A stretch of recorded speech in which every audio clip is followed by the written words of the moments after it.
بسم الله الرحمن الرحيم الحمد لله رب العالمين والصلاة والسلام على أشرف المرسلين سيدنا محمد وعلى آله وصحبه وسلم أجمعين. سبحانك لا علم لنا إلا ما علمتنا إنك أنت العليم الحكيم. اللهم علمنا ما ينفعنا وانفعنا بما علمتنا يا كريم. Dear colleagues, this is one of the important lectures in the abdominal imaging dealing with the adrenal glands. And this is a very important subject since it will handle some of the particular issues concerning this very important gland. You know that the word adrenal means that the structure is adjacent to the kidney, and this structure is evaluated by ultrasound, evaluated by CT, and also by MRI. Then the adrenal gland is in the form of an inverted Y configuration. It is seen in the retroperitoneal space just above the upper wall of the kidney, and there should be some adequate retroperitoneal fat so that you are able to see the adrenal gland. And that's why in thin persons and the children, you cannot usually appreciate the adrenal gland because of the paucity of the retroperitoneal fat. This is the normal appearance of the adrenal gland, as I said, an inverted Y configuration. The adrenal gland is composed of a cortex and a medulla, and the cortex is formed of three layers: the zona granulosa, the zona fasciculata, the zona reticularis, and all these three zones will form the cortex, while the core of the gland will form the medulla. Of course, you cannot discriminate the cortex separable from the medulla by imaging. The cortex has the function to uh, uh, secrete aldosterone, cortisone, and the androgens, while the medulla is concerned with the secretion or the synthesis of catecholamines, uh, especially the adrenaline, which controls the blood pressure, the heart rate, as well as the sweat glands. As I mentioned, that you can examine the adrenal gland by ultrasound, by CT, by MRI, and we may have some of the interventional techniques, like you may have a CT-guided needle biopsy, for example, from a suspicious adrenal mass. Then there is no special preparation for evaluation of the adrenal glands by CT or by MRI or by ultrasound. By CT, you may have the scanogram, and you specify the area to be scanned from the copula of the diaphragm down to the iliac crest, and you have the intervals at 1 centimeter, except in the region of the adrenal gland you should have thin slices in the range of 2 to 3 millimeters. And you may also reconstruct the images in the coronal like this or in the sagittal plane. The normal appearance of the adrenal gland is like an inverted Y configuration. It has a main stem, a lateral limb, and a medial limb. And this is the same on the right side, except for that many times you cannot see the lateral limb of the right adrenal gland because it is adherent to the adjacent limb. Then in the coronal reconstruction or the coronal images by MRI, you see the same configuration, an inverted Y along the upper pole of the kidney. This is the left suprarenal gland, and this is the right suprarenal gland. By MRI, this is an MRI contrast enhanced T1 weighted images and with fat suppression as well. Then you see the adrenal gland on the right side, showing the typical configuration. The adrenal pathology we would like to handle include the adrenal masses, the differential diagnosis, adrenal hyperplasia, adrenal cysts, hemorrhage, and infection. Of course, the masses um, are multiple, and they include the adenoma, the pheochromocytoma, the adrenocortical carcinoma, the adrenal metastases, lymphoma, and the myelolipoma. Starting first by the adrenal adenoma, and we have what's known as the regular adenoma, which is divided into two major categories: the lipid-rich adenoma and the lipid-poor adenoma. Also, you have the functioning adenoma and the non-functioning adenoma. The functioning adenomas are uh, encountered in cases of Conn syndrome or hyperaldosteronemia and the Cushing syndrome. So in order to diagnose the commonly seen adrenal adenoma, which is the lipid-rich adenoma, there are certain criteria for the diagnosis. These adrenal adenomas in general are common, representing about 8% in autopsy series.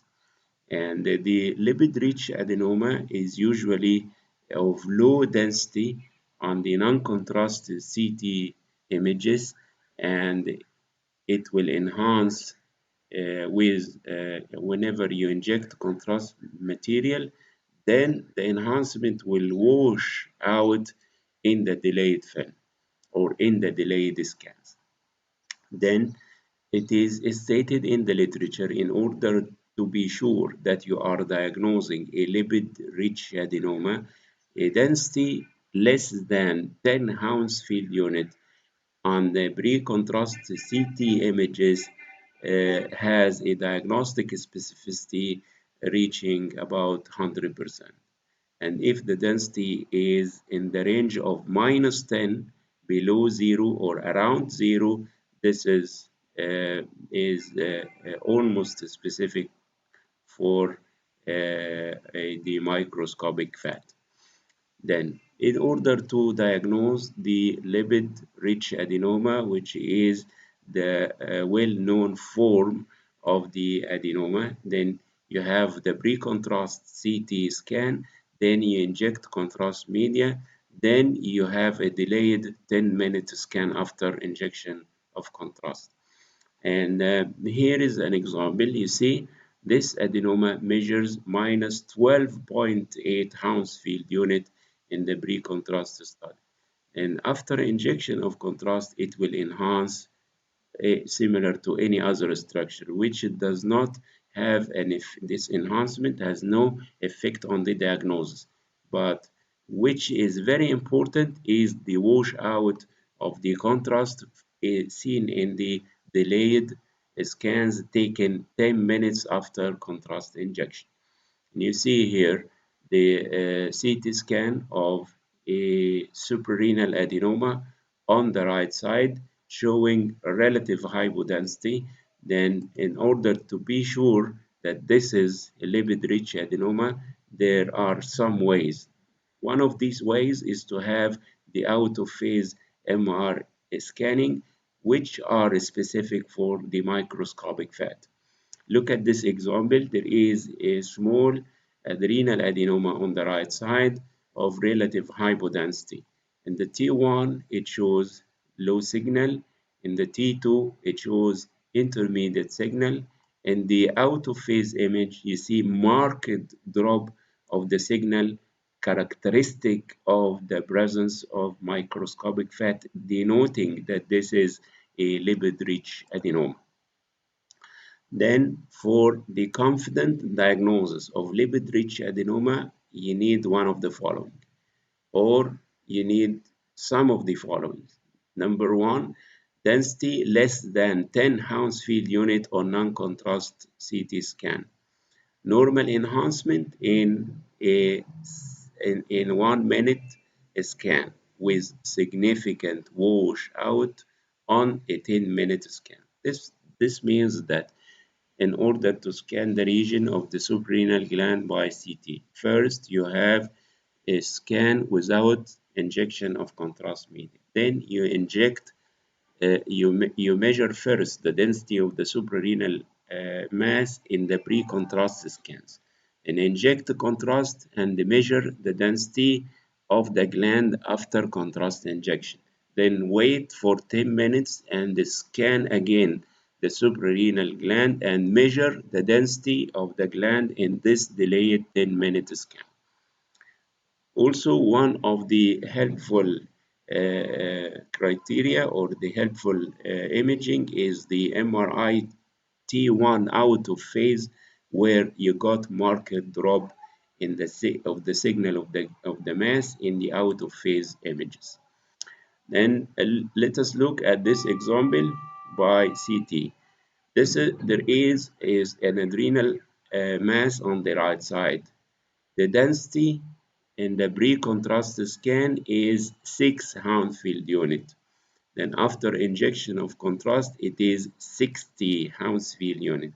And in the delayed 10-minute scans, it is 27 Hounsfield unit. Then if you see in the delayed scan, there is decreased enhancement or washout of contrast by more than 60%, then this is the diagnostic sign of a lipid-rich adenoma.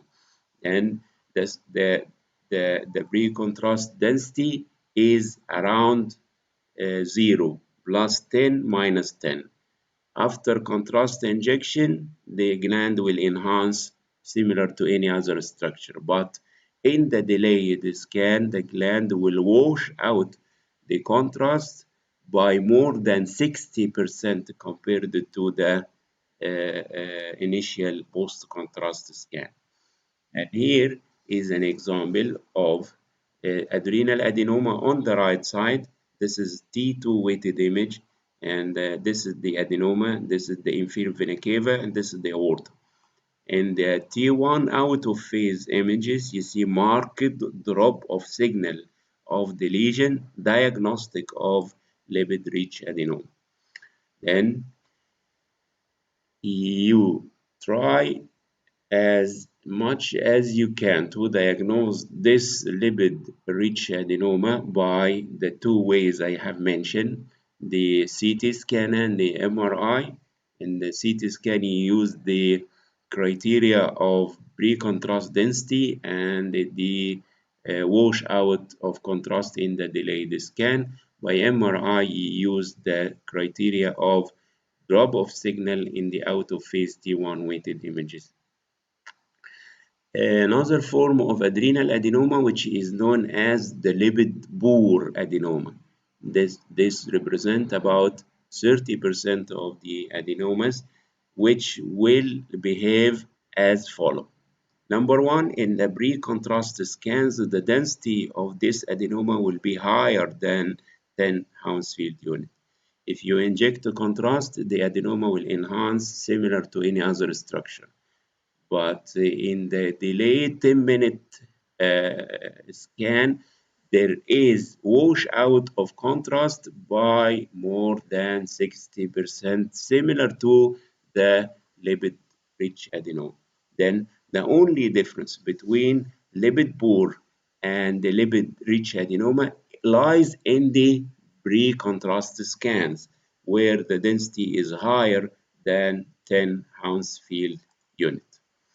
Then look at this example. This is a pre-contrast scan, and after contrast, then the delayed scan. The kidney has two big simple cysts, but our concern is here in the adrenal mass. In the pre-contrast scan, the density is 16, and this does not fit with lipid-rich. Then after contrast injection, you got 112 Hounsfield unit, and in the delayed 10-minute scan, you see washout by more than 60%.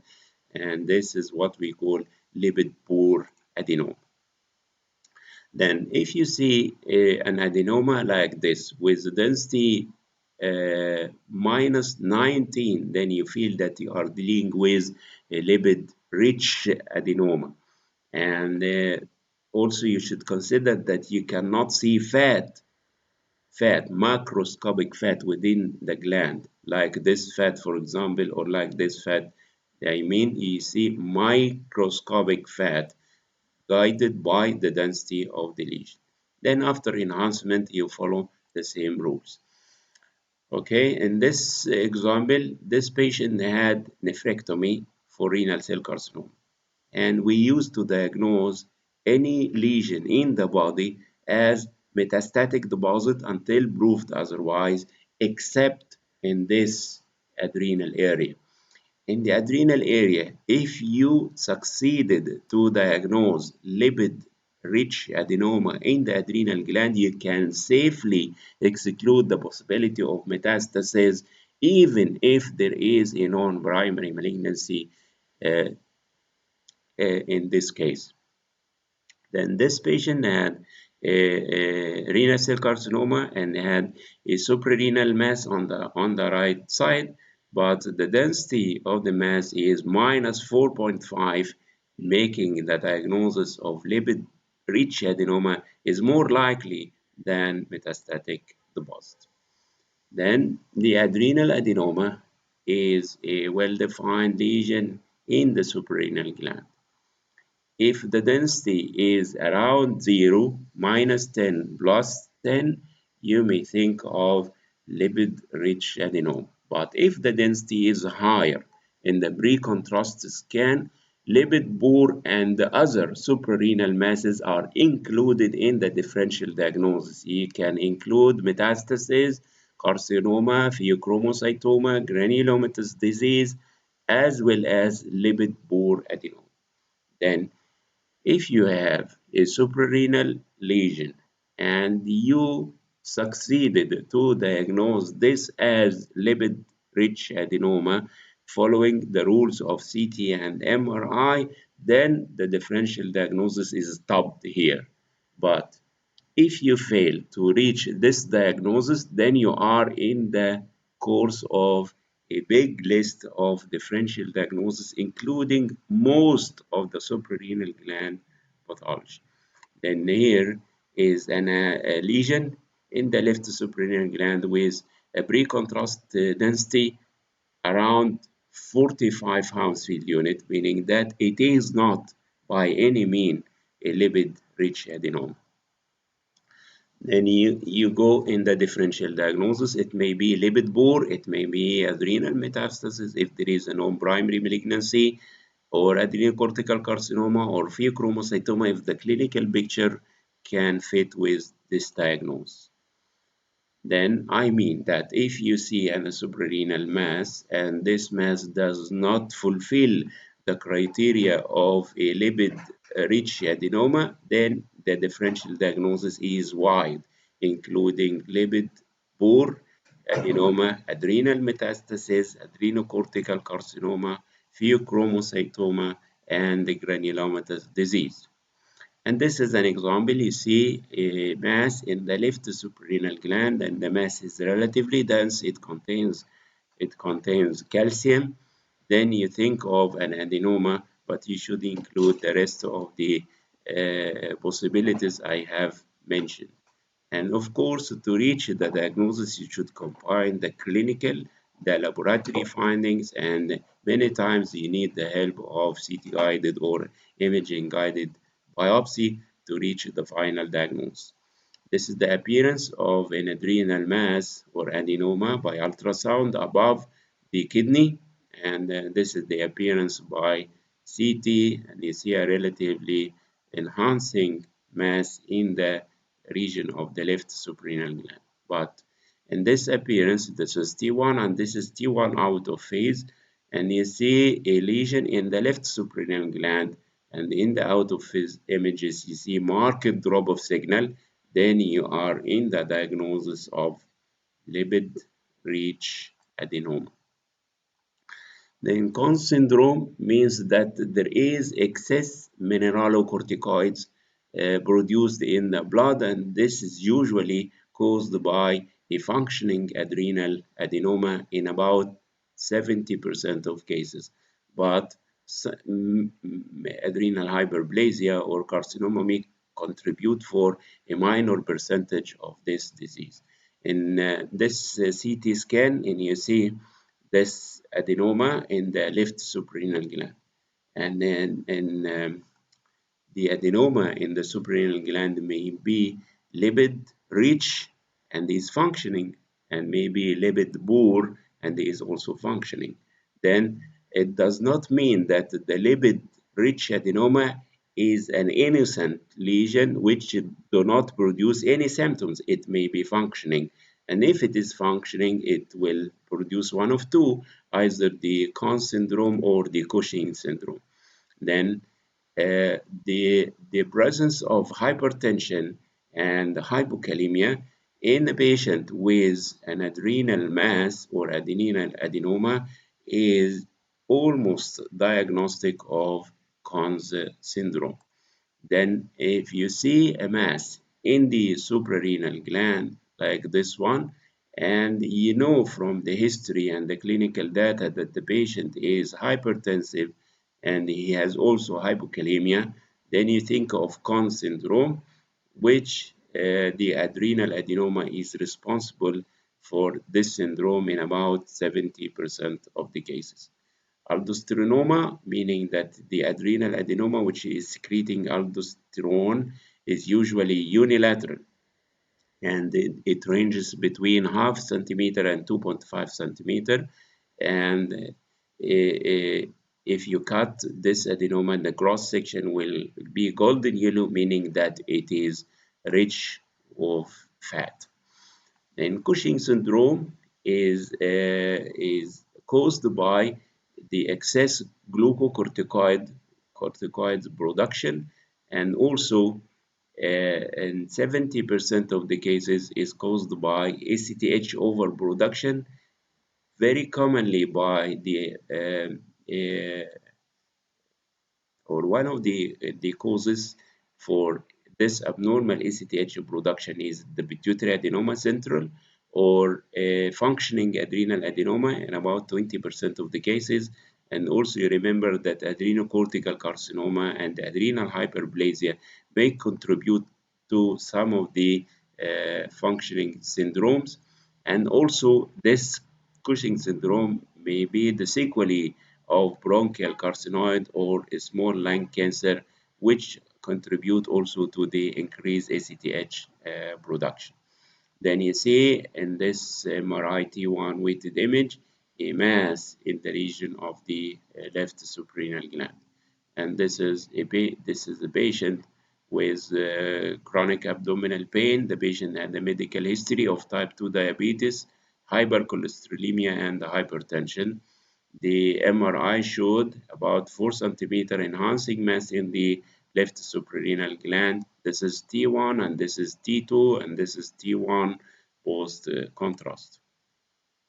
And these are the data of the Cushing syndrome. You all know, of course, the truncal obesity, the buffalo hump, the moon face, skin bruises, and purple stria, hirsutism, diabetes, hypertension, irregular menses, and the emotional disturbances. Then we came to the issue of the adrenal hyperplasia, and if there is overstimulation by ACTH produced by the pituitary adenoma, the adrenal glands may be hyperplastic. And the hyperplastic adrenal glands are enlarged, but in most of the cases, they maintain their normal configuration. Then also hyperplasia can be a normal aging process of the adrenal gland. And you know that the aging process everywhere in the body is in the form of atrophy of these organs, like the pancreas, for example, and the brain. But in the suprarenal gland, it is in the form of hyperplasia. And sometimes this hyperplasia is stress related due to physiologic release of the ACTH. Then hyperplasia is usually affecting both sides of the gland, both glands, but it may be not symmetric. Like in this example, you see the right suprarenal gland is prominent. It is maintaining the normal inverted Y configuration, and on the left side, it is more enlarged, and it lost some of its normal configuration.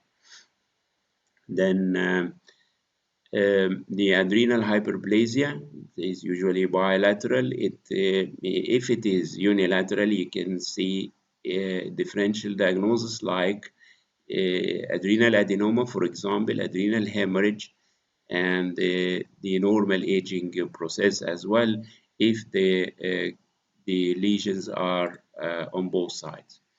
One important issue is to remember that the adrenal gland may look normal in size and configuration, but actually it is hyperplastic or metabolically hyperactive, as you can see here in the PET CT scan, where there is considerable uptake in both suprarenal glands in spite of being almost of normal size and configuration. And this is the case of adrenal hyperplasia on both sides. And you can, in a patient with Cushing syndrome, you see the fatty infiltration of the liver, the excess intraperitoneal fat as well, secondary to the Cushing disease.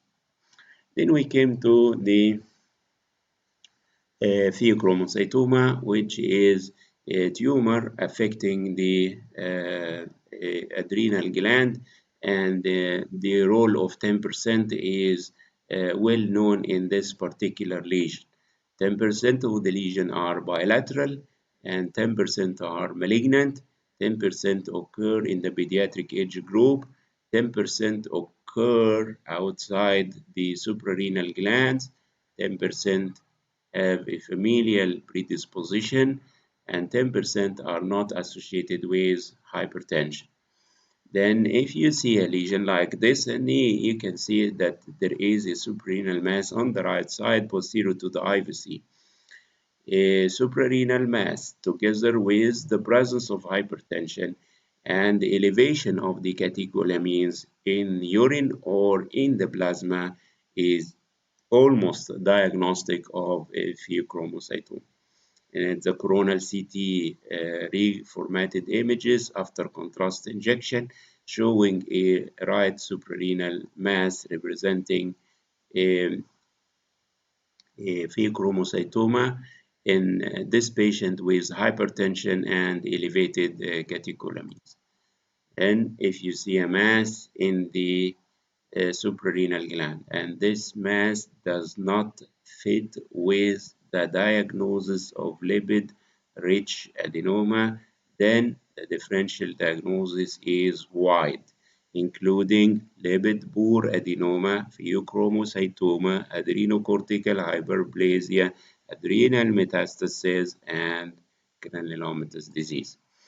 And this is a pheochromocytoma, a mass in the region of the left suprarenal gland. And the clinical picture of hypertension and elevated urinary vanillyl mandelic acid with an adrenal mass makes the diagnosis of pheochromocytoma is almost certain. Then the pheochromocytoma is a rare tumor, is not common. And some of the literature says that the injection of contrast media may be contraindicated as it may be predisposed to a hypertensive crisis, but as you can see, most of the cases are injected with contrast material. And also, they said that don't go for CT-guided needle biopsy for the same cause. And as I have mentioned, if you have the classic criteria, a patient with hypertension, increased vanillyl mandelic acid, catecholamines in the urine and in the blood, and you have a suprarenal mass, then the diagnosis of suprarenal pheochromocytoma is almost certain. You know that 10% of pheochromocytoma can be bilateral, and this is a small lesion on the left side and a larger lesion on the left side. And as I have mentioned, the differential diagnosis of any mass which does not fulfill the criteria of lipid-rich adenoma will include pheochromocytoma, metastasis, carcinoma, and so on. And this is a lesion which is affecting the right suprarenal gland by ultrasound and by CT, and this is an adrenal mass for the differential diagnosis. If the clinical picture is fitting with pheochromocytoma, you can diagnose pheochromocytoma, and there is a mass here in the right suprarenal gland. This is T1, and this is coronal T2, and this is T1 post contrast with fat suppression. You see the mass is enhancing. Also, the pheochromocytoma in this example, you see the pheochromocytoma in the T1 and T1 out of phase. There is no drop of signal, meaning that this lesion does not contain microscopic fat. At some time, they use this sign, which is known as the light bulb sign, to diagnose pheochromocytoma, meaning that in the T2 weighted image, the lesion is very bright. But this sign is no more specific or pathognomonic for pheochromocytoma, and it may lead to many misdiagnoses. Then we came to the adrenal gland, adrenocortical carcinoma, and this carcinoma is usually, from its name, it arises from the cortex, and it is usually a big mass ranging from 6 to 20 centimeter in diameter, and it shows a heterogeneous enhancement with areas of breakdown, and in about 1/3 of the cases, calcium can be seen within the tumor. Adrenal cortical carcinoma can spread by locally invading the liver or the spleen or the kidney. Then this is an example of a big mass in the left suprarenal gland with a large metastatic deposit in the liver. This mass represents an adrenocortical carcinoma. Also, you can see some ascites along the hepatic contour. Then one of the peculiar characteristics for the suprarenal gland masses is carcinoma can occur in the pediatric age group. And here you see a mass in a female child, 6 years old. The mass is big, affecting the region of the suprarenal gland, compressing the kidney, and you cannot see the close sign, which means that there is an enhancing renal tissue along the border of the mass. If you see this sign, you know that this mass should be of renal origin. But here, the mass is outside the kidney and it is compressing the kidney. Adrenocortical carcinoma can occur in adults and also can occur in the pediatric age group. It can be functioning, contributing to some cases of Conn's syndrome and Cushing syndrome as well.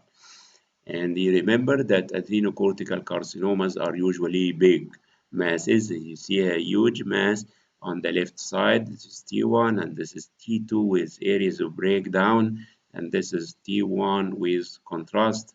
And you see heterogeneous post-contrast enhancement.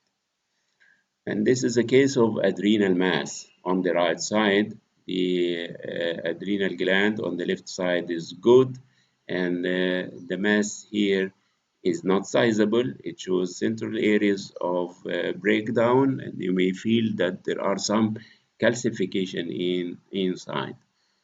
Then the differential diagnosis is wide, lipid poor adenoma, adrenocortical carcinoma, pheochromocytoma, metastasis, and so on. In here, you see a tumor, big tumor in the left adrenal region. This is the T1 weighted image, the T2, and the T1 post contrast showing heterogeneous enhancement. And the coronal images confirm that the tumor is outside the kidney It is above the kidney and is quite separable from the kidney. And in this example, you see a mass in the right suprarenal gland and the differential diagnosis as I have mentioned. Then adrenal deposits are diagnosed by two main criteria. Number one, the lesion in the suprarenal gland does not fit the diagnosis of lipid-rich adenoma. Number two, the patient is known to have a primary malignancy. If the two issues are available, then you can easily diagnose adrenal metastasis.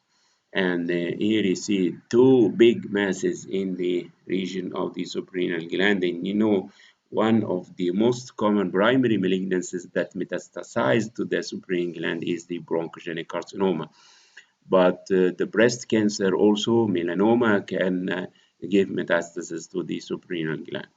And if you see a mass in the suprarenal gland which does not fit the diagnosis of lipid-rich adenoma, consider the list of the differential diagnosis, including metastatic deposits.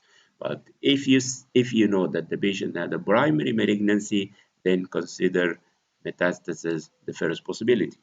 And this is a patient with bronchogenic carcinoma showing a mass in the suprarenal gland on the right side, and the mass is of necrotic center. Then you consider metastasis. And this is a mass by ultrasound.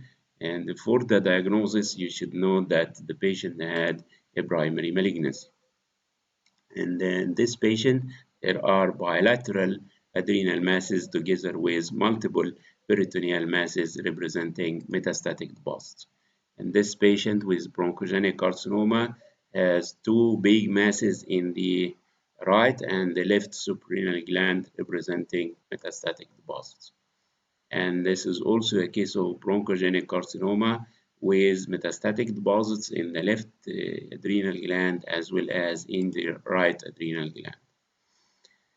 And this is an adrenal metastasis which is invading the inferior vena cava, and the invasion is best seen by ultrasound and not clearly seen by CT scan. Adrenal metastasis from melanoma, and you see a big mass on the left side and another big mass on the right side. And this patient had a huge bronchogenic carcinoma with right-sided pleural effusion, lung collapse, and bilateral sizable masses in the adrenal glands. And adrenal lymphoma is diagnosed by the same way as adrenal metastasis. The lesion in the suprarenal gland does not fulfill the criteria of lipid-rich adenoma, and there is a positive history of lymphoma elsewhere in the body. And here you can see two bilateral suprarenal masses and the differential diagnosis. If you do not know that the patient had non-Hodgkin lymphoma, the differential diagnosis will include metastasis and pheochromocytoma, adrenocortical carcinoma, and so on. And this patient had an adrenal B-cell lymphoma approved by surgery. This is the tumor and this is the kidney where a simple renal cyst is also present. After surgery, the cyst has been evacuated and the tumor has been removed. And this patient had a non-Hodgkin lymphoma of the testis, and there are bilateral suprarenal masses representing lymphomatous metastasis. The last mass in this group is the adrenal myelolipoma, and this lesion contains macroscopic fat or gross fat. You can see fat by the naked eye. And if you see a fat containing mass in the adrenal region, and you consider the diagnosis of myelolipoma. And the myelolipoma is usually non-functioning, but may be complicated by hemorrhage similar to the angiomyolipoma of the kidney. This is a rare lesion and it represents only 0.1 to 0.2% at the autopsy series, and in many cases it is incidentally found. It has no malignant potential. The diagnosis is made upon the detection of gross fat within the adrenal mass whether this by ultrasound, CT, or MRI. And here you see a suprarenal mass on the right side, and in the T1 weighted image it shows bright signal, meaning that it contains fat, and the T1 out of phase there is some loss of signal, meaning confirming the fat content. And this is an adrenal myelolipoma on the right side containing fat as well as other soft tissue structures. Then usually the adrenal myelolipoma is not functioning, but according to the literature, 10% of these myelolipoma are associated with endocrine disorders like the Cushing syndrome and Conn syndrome as well.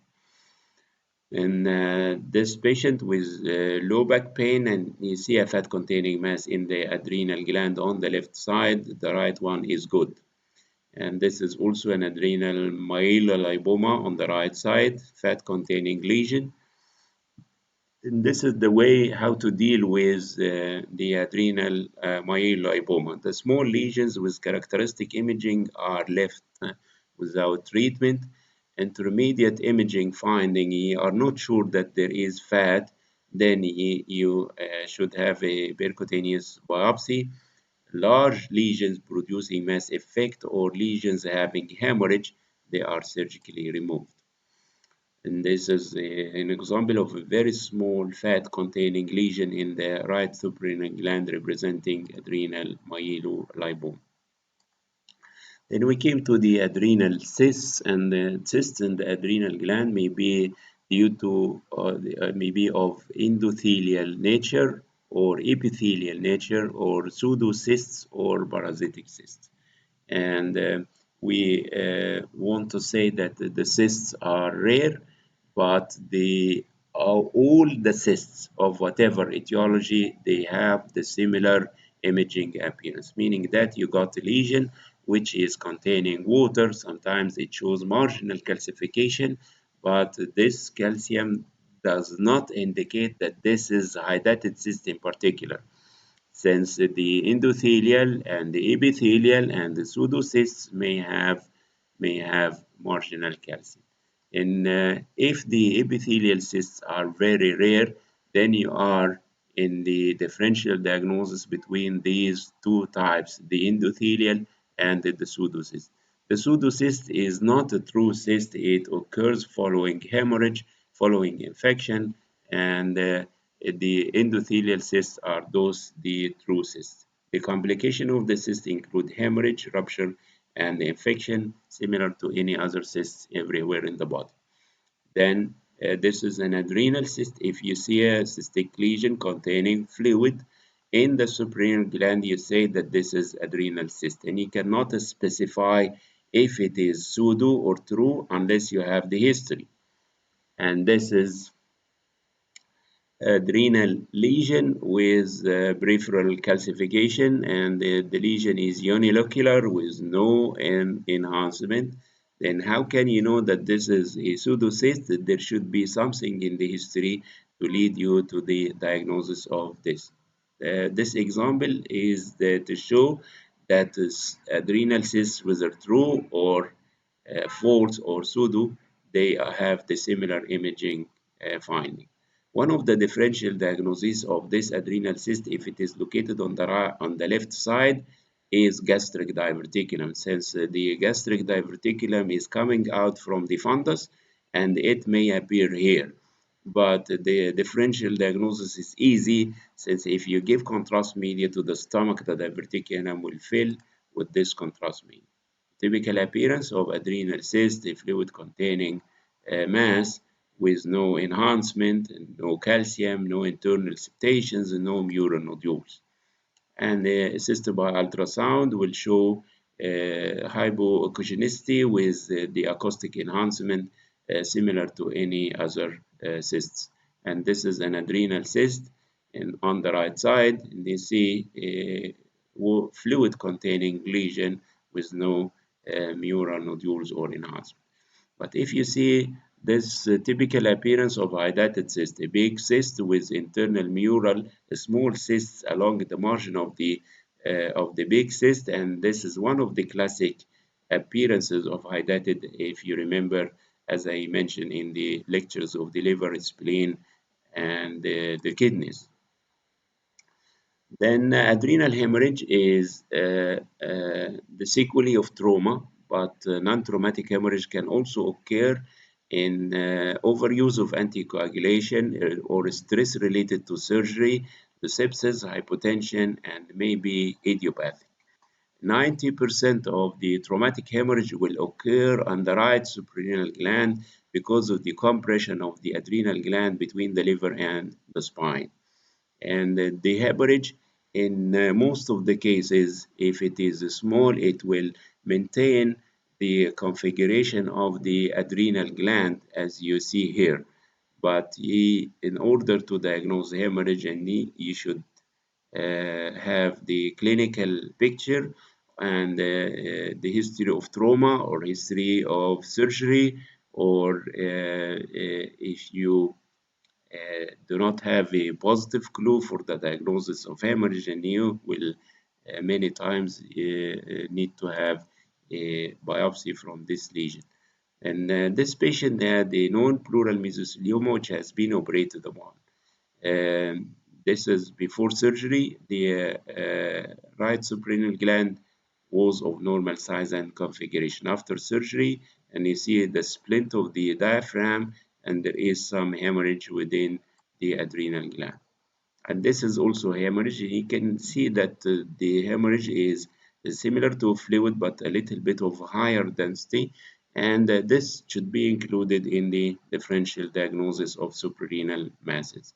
If there is a positive history of trauma, like in this case, then you may suspect that this is due to adrenal hemorrhage.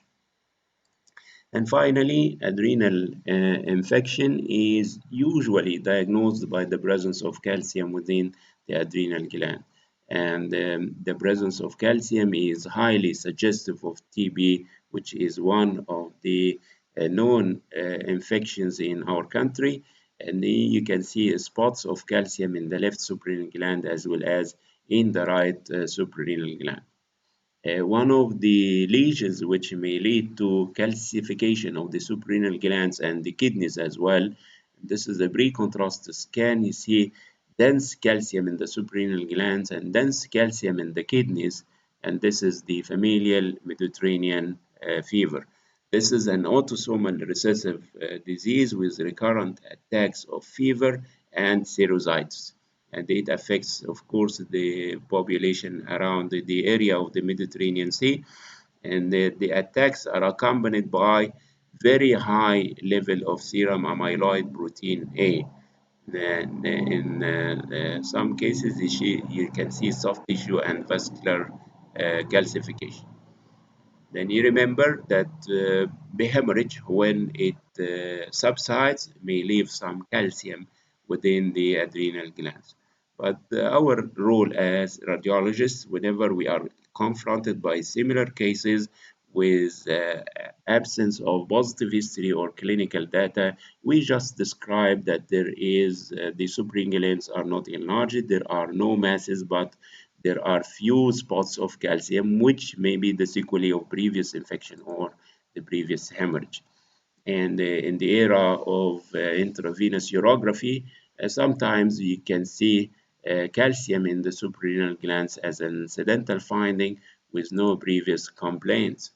And this is a patient with adrenal insufficiency showing multiple calcific foci in both suprarenal areas. Then to conclude this lecture, if you are confronted by an adrenal mass that is incidentally found on non-contrast CT scan, you measure the density. If the density is less than 20 minus, if the density is that of fat, then you consider gross fat myelolipoma. If the density is around 0, minus 10 to plus 10 Hounsfield unit, then you consider the possibility of lipid-rich adenoma. Then inject contrast. If there is no enhancement, then you are dealing with a cyst in the suprarenal gland. But if there is enhancement and not only enhancement, but with wash out of more than 60% of enhancement in the delayed 10-minute scan, then you consider lipid-rich adenoma. Then, if you measure the density and it was above 10 Hounsfield unit, and then you inject the contrast. If there is enhancement and wash out of more than 60% of the enhancement in the delayed 10 minutes, can consider lipid-poor adenoma. If there is no washout, then consider the differential diagnosis, which include metastasis, pheochromocytoma, adrenocortical carcinoma, adrenal lymphoma, and the granulomatous disease. Then if you measure the density and the density is above 10 and you inject the contrast with no washout, if the patient had a known primary, consider metastasis. If the patient had a known lymphoma, consider lymphoma. If there is no known primary or lymphoma, then you should go to the biopsy to reach the final diagnosis. هذا وبالله التوفيق والحمد لله